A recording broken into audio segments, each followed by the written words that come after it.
আসসালামু আলাইকুম ওয়ারাহমাতুল্লাহ।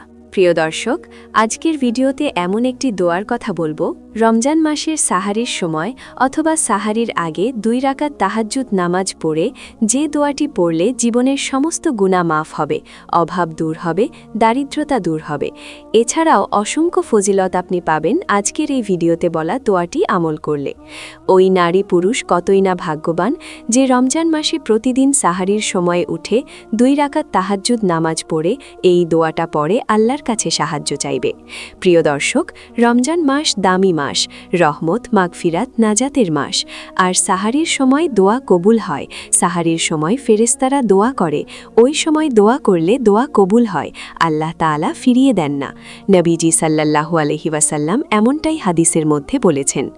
আজকের ভিডিওতে যে দোয়াটি বলবো, এই দোয়াটি পরীক্ষিত একটি দোয়া, শক্তিশালী দোয়া, নবীজির শিখানো দোয়া, অত্যন্ত কার্যকরী দোয়া। তাহলে চলুন আমরা বিস্তারিত জেনে নেই। আমি বিশ্বাস করি যে ব্যক্তি আমল করতে ভালোবাসে, যে ব্যক্তি পবিত্র রমজান মাস পেয়ে খুশি, যে ব্যক্তি চায় পবিত্র রমজান মাসে তার গুনাহগুলোকে ক্ষমা করাতে, সে আজকের ভিডিওটি সম্পূর্ণ দেখবে ইনশাআল্লাহ। তো প্রিয় দর্শক, প্রথমে আমরা সংক্ষেপে সাহারি সম্পর্কে জেনে নেই। নবীজি সাল্লাল্লাহু আলাইহি ওয়াসাল্লাম কি সুসংবাদ দিয়েছেন শুনলে অবাক হয়ে যাবেন ইনশাআল্লাহ। শুনুন, সাহারি খাওয়া সুন্নাত। সাহারিতে রয়েছে বরকত ও কল্যাণ। ইয়াহুদি খ্রিস্টানরাও রোজা পালন করত, কিন্তু তারা ভোর রাতে সাহারি গ্রহণ করত না। তাই রাসূলুল্লাহ সাল্লাল্লাহু আলাইহি ওয়াসাল্লাম ভোর রাতে সাহারি খাওয়ার বিশেষ তাগিদ দিয়েছেন। সাহারি খাওয়ার ফজিলত ও গুরুত্ব হল হাদিস নম্বর 1। সাহারি পেট ভরে খাওয়া জরুরি নয়, বরং ন্যূনতম 1 ঢোক পানি পান করলেও সাহারি আদায় হয়ে যাবে। সুবহানাল্লাহ। হাদিসে এসেছে, রাসূলুল্লাহ সাল্লাল্লাহু আলাইহি ওয়াসাল্লাম ইরশাদ করেন, তোমরা সাহারি খাও, কেননা সাহারিতে বরকত রয়েছে, কল্যাণ রয়েছে। মুসলিম শরীফের হাদিস। যেহেতু সাহারি খাওয়া বরকতের কাজ, সুতরাং ক্ষুধা লাগুক আর না লাগুক, খেতে ইচ্ছা হোক আর না হোক, তবুও শেষ রাতে খাবার খেয়ে নেওয়া বরকতের কাজ। এক্ষেত্রে উদর ভর্তি করে খাওয়া আবশ্যক নয়। যদি কেউ শুধু পানি পান করে, শরবত পান করে বা একটি খেজুর খায়, তবেও কেউ এ পক্ষ থেকে বঞ্চিত হবে না। সবাই এই সাহারির বরকত পেয়ে যাবে। সুবহানাল্লাহ। হাদিস নম্বর 2। অন্য হাদিসে রাসূলুল্লাহ সাল্লাল্লাহু আলাইহি ওয়াসাল্লাম বলেছেন, সাহারি খাওয়া বরকতময় কাজ, সুতরাং তোমরা তা পরিত্যাগ করো না। নবীজি বলেন, 1 ঢোক পানি দিয়ে হলেও সাহারি করো, কারণ যারা সাহারি খায় আল্লাহ তাআলা তাদের উপর রহমত বর্ষণ করেন এবং ফেরেশতারা তাদের জন্য রহমতের দোয়া করেন। দলিল মুসনাদ আহমদ, মুসান্নাফ ইবনে আবশাইবা, ইবনে হিব্বান শরীফের হাদিস। অর্থাৎ অত্যন্ত গুরুত্বপূর্ণ একটি সময় সাহারির সময়। তাহলে প্রিয় দর্শক, আমরা 1 ঢোক পানি পান করে হলেও সাহারি খাবো ইনশাআল্লাহ। আল্লাহ তাআলার ফেরেশতারা আমাদের জন্য রহমতের দোয়া করবেন ইনশাআল্লাহ। ইফতার যেমন তাড়াতাড়ি খাওয়া সওয়াবের কাজ, তেমনি সাহারির দেরিতে খাওয়া সওয়াবের কাজ। আর সুবাহে সাদিক তথা ভোর রাতের শেষ সময় সাহারি খাওয়া মুস্তাহাব বা উত্তম। মনে রাখবেন, এর মানে এই নয় যে ফজরের সময় হয়ে যাওয়ার ভয় থাকে। রাসূলুল্লাহ সাল্লাল্লাহু আলাইহি ওয়াসাল্লাম বলেছেন, আল্লাহ তাআলা সকল আম্বিয়ায়ে কেরামকে তাড়াতাড়ি ইফতার করার নির্দেশ দিয়েছেন, আর সাহারি দেরি করে খাওয়ার কথা বলেছেন।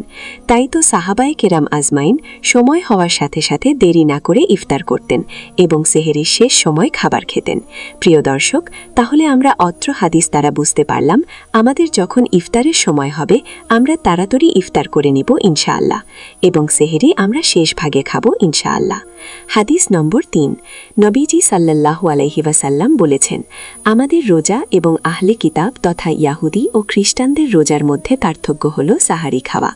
বরং আমরা সেহরি খাই, রোজা রাখি এবং তারা সেহরি না খেয়ে রোজা রাখে। আল্লাহ তাআলা মুসলিম উম্মাকে সাহারি খাবার তৌফিক দান করুক। হাদিসে ঘোষিত ফজিলত, বরকত ও কল্যাণ পেতে নবীজি সাল্লাল্লাহু আলাইহি ওয়াসাল্লামের অনুসরণ এবং গুরুত্ব উপলব্ধি করে সাহারি খাওয়ার তৌফিক দান করুন। আমিন। প্রিয় দর্শক, সাহারির সময় উত্তম সময়, কেননা সাহারির সময় তাহাজ্জুদ নামাজের সময়। ওই সময়ে স্বয়ং আল্লাহ তাআলা দুনিয়ার আসমানে নেমে এসে ফজর পর্যন্ত দুনিয়ার মানুষকে ডাকতে থাকেন। নবী সাল্লাল্লাহু আলাইহি ওয়াসাল্লাম বলেন, আল্লাহ তাআলা রাতের শেষ তৃতীয়াংশে কাছের আসমানে নেমে এসে বলেন, কে আছো দোয়া করবে, আমি আল্লাহ তার দোয়া কবুল করব। কে আছো আমার কাছে তার প্রয়োজনে চাইবে, আমি তাকে তা দান করব। সুবহানাল্লাহ। আল্লাহু আকবার। আল্লাহ তাআলা এগুলো প্রথম আসমানে নেমে এসে বলেন, হজরত আবু উমামা রাজিয়াল্লাহু তাআলা আনহু থেকে বর্ণিত, নবী করিম সাল্লাল্লাহু আলাইহি ওয়াসাল্লাম বলেন, তোমরা কিয়ামুল লাইলের প্রতি যত্নবান হও, কেননা তা তোমাদের পূর্ববর্তী নেককারদের অভ্যাস এবং রবের নৈকট্য লাভের বিশেষ মাধ্যম, আর তা পাপরাশি মোচনকারী এবং গুনাহ থেকে বাধা প্রদানকারী। তিরমিজি শরীফের হাদিস। তাহলে প্রিয় দর্শক, অত্র হাদিস দ্বারা আমরা বুঝতে পারলাম কিয়ামুল লাইল করলে আমাদের জীবনের সমস্ত গুনাহ মাফ হবে, সম্মান বৃদ্ধি হবে, আল্লাহ তাআলা খুশি হবে এবং রাসূলুল্লাহ সাল্লাল্লাহু আলাইহি ওয়াসাল্লামও খুশি হবে। আমরা চেষ্টা করব রমজান মাসের সাহারির সময় কমপক্ষে 2 রাকাত তাহাজ্জুদ নামাজ পড়ার জন্য। দর্শক, এতক্ষণ পর্যন্ত যারা মনোযোগ সহকারে শুনছেন, আমার বিশ্বাস আপনারা বুঝতে পেরেছেন। আলহামদুলিল্লাহ, সাহারি কতটা গুরুত্বপূর্ণ, সাহারি সম্পর্কে নবী সাল্লাল্লাহু আলাইহি ওয়াসাল্লাম কী সুসংবাদ দিয়েছেন, সাহারি কতটা ফজিলতপূর্ণ সময়, গুরুত্বপূর্ণ সময়। আশা করি সকলে বুঝতে পেরেছেন। এখন অত্যন্ত মনোযোগের সাথে লক্ষ্য করুন কিভাবে এই মহান আমলটি আপনার জীবনে প্রয়োগ করবেন এবং মহান রবের অসীম দয়া লাভ করবেন।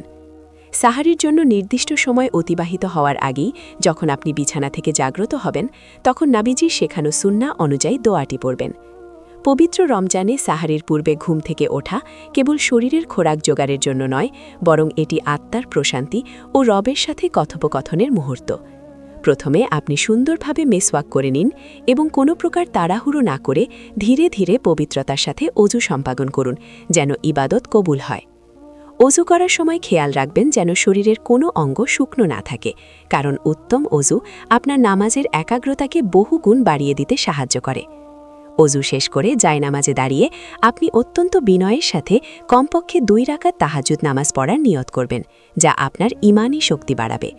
তাহাজ্জুদের এই নামাজ আপনি 2 রাকাত করে 4, 6 বা 8 রাকাত পর্যন্ত আপনার সামর্থ্য অনুযায়ী পড়তে পারেন এবং রবের নৈকট্য অর্জন করতে পারেন।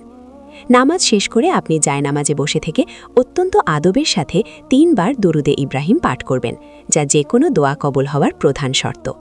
দুরুদ পাঠ শেষ করার পর স্ক্রিনে প্রদর্শিত সেই শক্তিশালী এবং মহিমান্বিত দোয়াটি আপনি 10 বার অত্যন্ত মনোযোগ দিয়ে এবং স্থিরভাবে পাঠ করার চেষ্টা করবেন। দোয়াটি পড়ার সময় মনে মনে এই বিশ্বাস স্থাপন করুন যে আপনি সেই মহান সত্তার কাছে চাইছেন, যিনি আসমান ও জামিনের অসীম ক্ষমতার অধিকারী মালিক। এই দোয়াটি মূলত একটি ইসমে আজম সম্বলিত দোয়া, যা দিয়ে আল্লাহর কাছে কিছু চাইলে তিনি কখনোই তার কোনো বান্দাকে খালি হাতে ফিরিয়ে দেন না।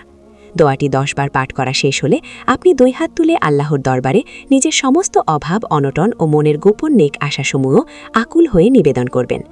মনে রাখবেন, সাহারির এই শেষ ভাগটি হল দোয়া কবুলের এক স্বর্ণালী মুহূর্ত, যখন মহান আল্লাহ প্রথম আসমানে এসে তার বান্দাদের ফরিয়াদ শোনেন। আপনার 2 চোখের পানি যদি সাহারির নিস্তব্ধতায় জায়নামাজে পড়ে, তবে নিশ্চিত থাকুন যে আল্লাহ আপনার জীবনের বিগত সমস্ত গুনাহের পাহাড় মাফ করবেন। যাদের জীবনে দারিদ্রতা ও দুঃখ পিছু ছাড়ছে না, তারা এই রমজান মাসে নিয়মিত সাহারির আগে তাহাজ্জুদ পড়ে এই আমলটি করলে রিজিকে বরকত আসবে।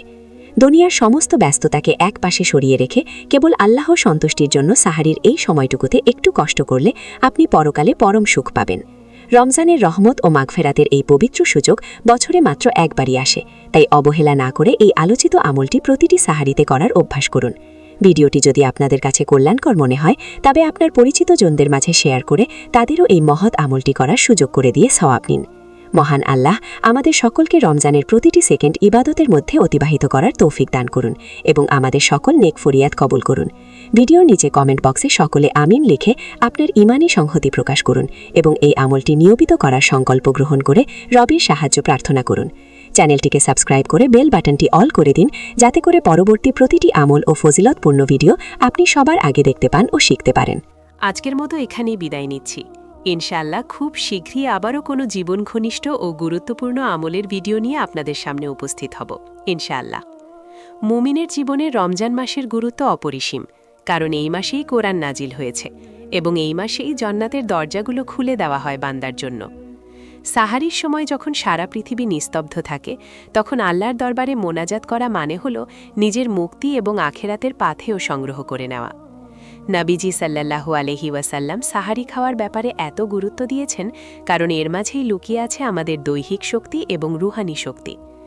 ইসলামের সোনালী যুগে সাহাবায়ে কেরাম সাহারির সময়কে কেবল আহারের জন্য নয়, বরং সিজদায় পড়ে আল্লাহর ক্ষমা প্রার্থনার জন্য বেছে নিতেন প্রতিদিন। আপনি যদি চান আপনার পরিবারে শান্তি ফিরে আসুক এবং সন্তানরা দিনের পথে চলুক, তবে সাহারির এই দোয়াটি আপনার জন্য এক অলৌকিক পরিবর্তন আনতে পারে। হাজারো মানুষের ভিড়ে আল্লাহ কেবল সেই বান্দাকেই ভালোবেসে ডাকেন যে রাতের গভীরে আরামের বিছানা ছেড়ে তার ইবাদতে মগ্ন হয়ে অশ্রু বিসর্জন দেয়। আপনার জীবনের বড় বড় বিপদগুলো মুহূর্তেই দূর হয়ে যেতে পারে যদি আপনি সাহারির পবিত্র সময়ে তাহাজ্জুদ পড়ে এই ইসমে আজমটি পাঠ করার তৌফিক পান। রমজানের মাগফিরাতের দশকের প্রতিটি মুহূর্তকে কাজে লাগিয়ে নিজেকে জাহান্নামের আগুন থেকে বাঁচিয়ে জান্নাতের উত্তরাধিকারী হিসাবে গড়ে তোলা আমাদের লক্ষ্য। প্রতিটি মুসলিম ভাই ও বোনের উচিত এই আমলটির ফজিলত সম্পর্কে জানা এবং অন্যকে জানানো, কারণ এতেই রয়েছে উম্মার সামগ্রিক কল্যাণ ও হেদায়াতের পথ। অসংখ্য মানুষ তাদের জীবনের চরম সংকটের সময় এই আমলটি করে আল্লাহর পক্ষ থেকে সরাসরি গায়েবী সাহায্য লাভ করেছেন, যা অনেকের কাছে মিরাকল মনে হতে পারে। মনে রাখবেন, আল্লাহ তাআলা দয়ালু এবং ক্ষমাশীল। তিনি কেবল আমাদের ডাকার অপেক্ষা করেন এবং আমরা ডাকলে তিনি দ্রুত সাড়া দিয়ে আমাদের উদ্ধার করেন।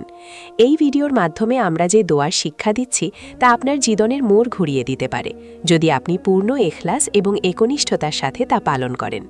নিজের গুনাহের কথা চিন্তা করে অনুতপ্ত হয়ে সাহারির আগে কপালে সেজদা দিয়ে মহান রবের কাছে আত্মসমর্পণ করার চেয়ে বড় কোনো সুখ এই দুনিয়ায় আর নেই। আসুন আমরা একে অপরের জন্য দোয়া করি যেন এই রমজান আমাদের সবার জন্য নাজাতের ওসিলা হয় এবং আমাদের ইবাদত কবুল হওয়ার মাধ্যমে জীবন ধন্য হয়। আল্লাহর প্রতিটি হুকুম পালনের মধ্যেই রয়েছে মানুষের মুক্তি, এবং সাহারির এই সুন্নাতি আমলটি পালনের মাধ্যমে আমরা রাসূলের আদর্শকেও জীবিত রাখতে পারি। ব্যস্ত নাগরিক জীবনে আমাদের আত্মা যখন ক্লান্ত হয়ে পড়ে, তখন জিকির ও দোয়া আমাদের মনে প্রশান্তি আনে এবং নতুন করে বাঁচার শক্তি যোগায় প্রতিটি মুহূর্তে। আজকের আলোচিত দোয়াটি আপনি নিজে মুখস্থ করুন এবং আপনার সন্তানদের শেখান, যেন তারাও শৈশব থেকেই আল্লাহর শ্রণনে নিজেদের জীবন অতিবাহিত করতে পারে। রমজান মাস শেষ হয়ে গেলে আমরা হয়তো এই বরকতময় সাহারির সময়টি আর পাব না, তাই যে কয়দিন বাকি আছে তা পূর্ণ ইবাদতে কাজে লাগানো বুদ্ধিমত্তার কাজ। যে কোনো কঠিন রোগ বা মানসিক দুশ্চিন্তা থেকে মুক্তির জন্য এই আমলটি হতে পারে আপনার জন্য মহ ঔষধ, কারণ আল্লাহর জিকিরেই অন্তরের নিরাময় লুকিয়ে আছে। আমরা সবসময় দুনিয়ার মোহে পড়ে আখেরাতকে ভুলে যাই, কিন্তু সাহিরির এই নীরব মুহূর্তগুলো আমাদের স্মরণ করিয়ে দেয় যে আমাদের একদিন তার কাছেই ফিরে যেতে হবে। আপনার ব্যবসার উন্নতি বা চাকরির উৎকর্ষ সাধনে আল্লাহর বিশেষ অনুগ্রহ পেতে এই আমলটি করার কোনো বিকল্প নেই, কারণ তিনিই একমাত্র রিজিকদাতা ও সাহায্যকারী। এই মাহাত্ম্যপূর্ণ ভিডিওটি আপনি যত বেশি মানুষের কাছে শেয়ার করবেন, সওয়াবের পাল্লা তত ভারী হবে, কারণ হেদায়েতের পথে ডাকা শ্রেষ্ঠ ইবাদতগুলোর একটি। আমরা নিয়মিত চেষ্টা করি আপনাদের জন্য সঠিক ও বিশুদ্ধ আমলগুলো তুলে ধরতে, যাতে করে আপনাদের দিন পালনের পথ আরও সহজ ও সুন্দর হয় প্রতিদিন। আপনার ভালোবাসা এবং সাপোর্ট আমাদের নতুন নতুন ভিডিও তৈরিতে অনুপ্রেরণা যোগায়, তাই সবসময় আমাদের পাশে থেকে দোয়া করবেন যেন দিনই খেদমত করে যেতে পারি। আজকের দোয়াটি উচ্চারণে ভুল করবেন না এবং স্থির মস্তিষ্কে পড়ার চেষ্টা করবেন, কারণ দোয়ার শব্দগুলো মহান আল্লাহর প্রশংসা ও গুণগানে ভরপুর এক অনন্য উপঢৌকন। আল্লাহুম্মা ইন্নি আসআলুকা বি আন্না লাকাল হামদ লা ইলাহা ইল্লা আনতাল মান্নান। এই বাক্যগুলো আপনার ভাগ্য পরিবর্তনের চাবিকাঠি হতে পারে সাহেরের নির্জন প্রহরে। হে আল্লাহ, তুমি আমাদের সকলকে কবুল করো এবং এই রমজানের উসিলায় আমাদের দেশ ও জাতিকে সকল প্রকার বালা মুসিলাত থেকে চিরতরে রক্ষা করো। আমিন।